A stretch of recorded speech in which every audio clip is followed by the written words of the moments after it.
தமிழ்நாட்டில் முருகன் குறிஞ்சி நிலத்துக்குரிய கடவுளாக விளங்குவதை சேயோன் மேய மைவரை உலகு என்று தொல்காப்பியர் குறிப்பிட்டுள்ளார். முருகன் சங்கப் புலவராகவே அமர்ந்து தமிழ் மாய்ந்தவன் என்றும் குறிப்பிடுவர். முருகனை குலதெய்வமாக கொண்ட வேடர் குலத்தில் தோன்றிய வால்மீகி முருகன் 6 முகங்களோடு சரவணத்தில் தோன்றி வளர்ந்த செய்திகளை உள்ளடக்கிய ஒரு படலத்தை தன் இராமாயணத்தில் பாடியுள்ளார். அத்துடன் அந்த படலத்திற்கு தனியே நூற்பயனும் கூறியுள்ளார். தமிழ் கடவுள் குறிஞ்சி கிழவன் முருகப்பெருமானின் சிறப்புகளை கூறுவதே இந்த வீடியோவின் நோக்கம்.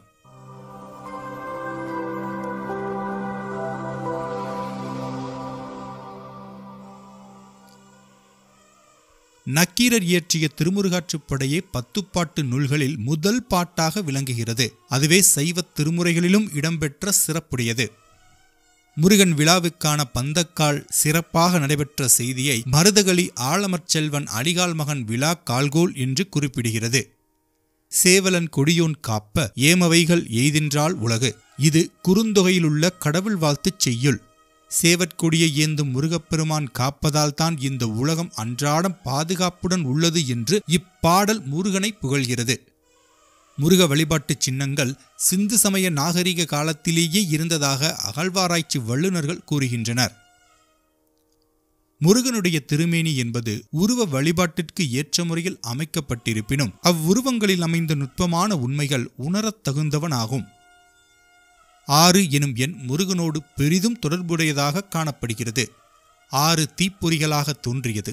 6 பெண்களால் வளர்க்கப்பெற்று 6 புள்ளியாக இருக்கின்ற கார்த்திகை விண்மீன் அவருக்கு உரியது எனல் சரவணபவ எனும் 6 எழுத்து மந்திரம் அறுகோண வடிவமாக உள்ள எந்திரம் 6ஆம் நாளாகிய சஷ்டி நாள் 6 குணங்களுடைமை எனும் நிலையில் 6 எனும் எண் பெரிதும் போற்றப்படுவதைக் காணலாம். மந்திரங்களில் 8 எழுத்து மந்திரம் நாராயணனுக்கு உரியதாகும்.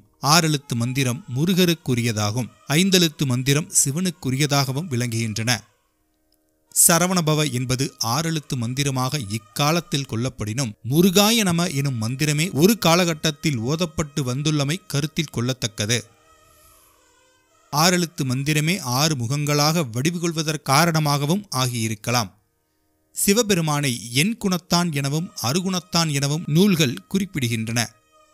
சிவபெருமானுடைய 6 குணங்களே முருகனின் 6 முகங்களாக வடிவெடுத்தன என்னும் இறைவனுக்குரிய 6 முகங்களே முருகனுக்கும் 6 முகங்களாக ஆவதற்கு காரணமாயின என்றும் கூறுகின்ற புராண கருத்துக்களும் இங்கு நோக்கத்தக்கது. பராசக்தி, ஆதிசக்தி, இச்சாசக்தி, கிரியாசக்தி, ஞானசக்தி, குடிலாசக்தி என்னும் 6 சக்திகளும் 6 முகங்களாக உருக்கொண்டன என்று கூறுகின்ற கருத்தும் உண்டு. சிவபெருமானிடம் இருந்து தோன்றியவர் முருகர் என்று கூறுவோர் இறைவனுடைய குணங்களையும் முகங்களையும் இணைத்து அவருக்கு வடிவு கற்பிக்கலாயினர். முருகனை இறைவி இன்பத்தில் தோன்றியவராக கூறியவர்கள் 6 வகையான ஆற்றல்களை குறிப்பிட்டு பராசக்தி முதல் குடிலாசக்தி ஈராக உள்ளமை அவன் முகங்கள் என கூறியுள்ளனர். ஓம் என்பது பிரணவம் என்று பொருள் பெறும். பிரணவ பொருளாக இருக்கின்றவர் முருகர் என்று கூறினும் ஓம் எனும் சொல்லிலுள்ள நுண்மையான எழுத்து வடிவங்களை முருகனின் 6 முகங்களாக கூறுகின்றனர். ஓம் எனும் சொல்லில் அகரம், உகரம், மகரம், விந்து, நாதம், கலை என்னும் 6ம் அடங்கியுள்ளன என்பர். கால வளர்ச்சிக்கு ஏற்ப தத்துவ வளர்ச்சியும் வளர்ந்துள்ளதை இக்கருத்துகள் காட்டுகின்றன. இறைவனை நிறுத்தி வழிபடும் இடங்களாக 6 இடங்கள் மனித உறுப்பில் அமைந்துள்ளன. இந்த 6 இடங்களும் தாமரை வடிவில் அமைந்து விளங்குவதாக கூறுவர். இத்தகைய 6 இடங்களையும் 6 ஆதாரங்கள் அல்லது 6 சக்கரங்கள் என்றும் கூறுவர். மூலாதாரம் இது தொப்புளுக்கு கீழே நாளிதழ் தாமரை வடிவில் உள்ளது. இது முக்கோண வடிவத்தில் அமைந்துள்ளது என்பர். இங்கே நிறுத்தி வழிபடப்படும் கடவுள் கணபதியாகும். சுவாதிஷ்டானம் மூலாதாரத்திற்கு மேலே தொப்புளுக்கு கீழே அமைந்துள்ள இடம் சுவாதிஷ்டானம் எனப்படும். சதுர வடிவமாய் 6 இதழ் தாமரை வடிவில் அமைந்துள்ள இதற்கு பிரம்மன் அதிதெய்வம் என்பர். மணிப்பூரகம் சுவாதிஷ்டானத்திற்கு 8 விரல் மேலே உந்திகமலத்திற்கு நேராக அமைந்திருப்பது. 10 இதழ் தாமரை வடிவில் அமைந்துள்ள இதற்கு திருமால் அதிதெய்வம் என்பர்.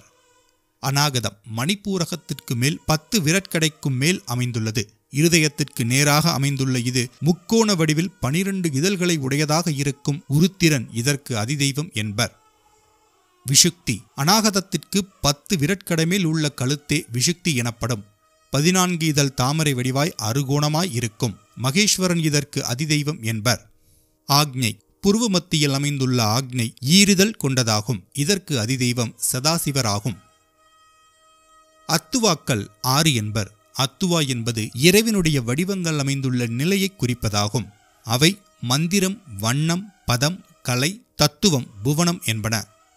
சமயங்கள் 6 என்பர். 6 சமயங்கள், 6 ஆதாரங்கள், 6 அத்துவாக்கள் என 6 கூறப்படுகின்ற மூன்றினுக்கும் முதல்வன் என்பதை புலப்படுத்த 6 முகங்களோடு திகழ்வதாக முன்னோர்கள் கூறுவர். குருவும் கணபதியும் சிவபெருமானும் திருமாலும் இருசுடரும் சின்சித்தியும் முருகனுடைய 6 முகங்களாக உருவகிக்கப்பட்டுள்ள நிலையும் உள்ளது. ஓம் எனும் எழுத்தும் திருவைந்தெழுத்தும் சேர்த்து யானைமுகன், பிரமன், திருமால், உருத்திரன், மகேஸ்வரன், சதாசிவம் எனும் 6 முகங்களாக உருவகிக்கப்பட்டதே ஆறுமுகமாகும் என்ற கருத்தும் உண்டு. முருகனை பற்றி கூறப்படுகின்ற நுண்கருத்துக்களில் வேறுபாடுகள் உள்ளன. 6 எனும் எண் பெரிதும் தொடர்புடையதாக காணப்படுகின்ற நிலை ஒன்று. சிவனுடைய 6 முகங்களே முருகனுக்கு 6 முகங்களாயின என்பது ஒரு கருத்து. பராசக்தி முதலாக உள்ள சக்தி வேறுபாடுகள் 6 முகங்களாய் ஓம் எனும் பிரணவத்தினுடைய விளக்கமாக 6 முகங்கள் அமைந்தன. சமயங்கள் 6, அத்துவாக்கள் 6, ஆதாரங்கள் 6 என்பனவற்றின் தலைவன் பல்வேறு பெயர்களில் அமைந்த இறைவர்களையெல்லாம் ஓரிரு கொண்டு 6 முகங்களாயின. ஓம் எனும் பிரணவமும் திருவைந்தெழுத்தும் 6 முகங்களாயின என்று கூறப்படுகின்ற கருத்துக்களும் உள்ளது. இறை உணர்வு என்பது மக்களுடைய வாழ்வில் இயைந்துவிட்ட ஒன்று. நீண்ட நெடுங்காலத்திற்கு முன்பிருந்தே மக்கள் தெய்வ வழிபாட்டை மேற்கொண்டுள்ளனர். தமிழோடும் தமிழ் வாழ்வோடும் ஒன்றுவிட்ட தெய்வமாக முருகன் கருதப்படுகிறார். முருகு என்பதற்கு இளமை, அழகு, ஆற்றல் என்று பல்வேறு பொருள்கள் கூறப்படுகின்றன. சங்க காலத்திலேயே முருகனுக்கு தனி இலக்கியம் தோன்றியது என்று கூறினால் முருக வழிபாட்டின் தொன்மையை உணரலாம். நன்றி.